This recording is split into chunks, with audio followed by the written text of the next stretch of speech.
Faire des économies d'énergie, c'est un sujet que nous évoquions souvent. Mais nous pensions que rien n'était possible dans une maison ancienne.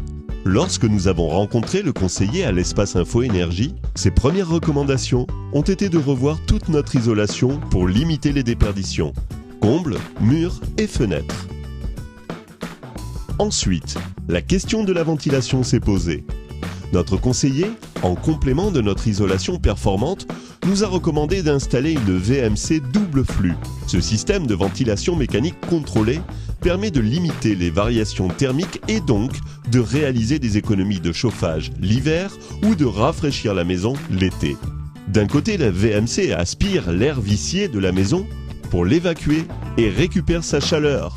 De l'autre, il utilise cette chaleur pour réchauffer l'air entrant avant de le souffler dans la maison.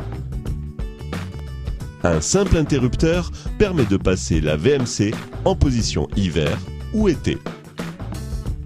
Ensuite est venue la question du chauffage. Nous voulions troquer nos radiateurs électriques contre un chauffage central au gaz. Le conseiller nous a plutôt orientés vers l'installation d'une pompe à chaleur. Le principe est simple, une pompe installée à l'extérieur de la maison et un ballon tampon à l'intérieur. La pompe récupère les calories de l'air extérieur, les stocke dans le ballon qui les envoie dans les radiateurs. Pour chaque kilowattheure électrique consommé, 3 sont en moyenne restitués dans notre système de chauffage. Nous avons ensuite fait le choix d'une énergie renouvelable pour alimenter notre ballon d'eau chaude. Les panneaux solaires installés sur le toit de la maison couvrent aujourd'hui 70% de nos besoins en eau chaude pour l'année.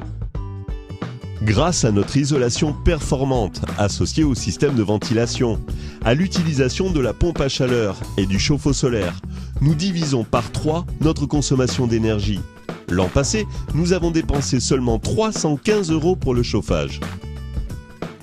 Pour être cohérent à l'intérieur comme à l'extérieur, côté jardin, nous avons tout simplement installé de grandes cuves de récupération d'eau de pluie reliées aux gouttières de la maison.